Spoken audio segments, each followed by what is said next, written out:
সে নিজে নিজের বাবা মরে যাওয়ার পরে আল্লাহ রহম করুক এই দোয়াটা বলতে পারে না। তো রহম করুক মানে কি? দয়া করুক এবং ক্ষমা করুক।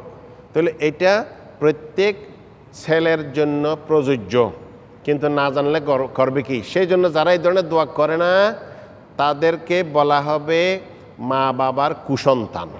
নবী সাল্লাল্লাহু আলাইহি ওয়াসাল্লাম বলছেন তিনটে জিনিসের ব্যাপারে, তার মধ্যে একটা হলো ওয়ালাদুন সালেহুন ইয়াদউ লাহু, যে সুসন্তান যে তার জন্য মানে মা বাবার জন্য দোয়া করবে। তাহলে মা বাবার জন্য দোয়া কে করবে? সুসন্তান। সালেহ বলছে, ওয়ালাদুন, ওয়ালাদ বলা নেই, শুধু ওয়ালাদুন, ওয়ালাদ মানে ছেলে মেয়ে দুটোটাই। সালেহ বলছে মানে সুসন্তান।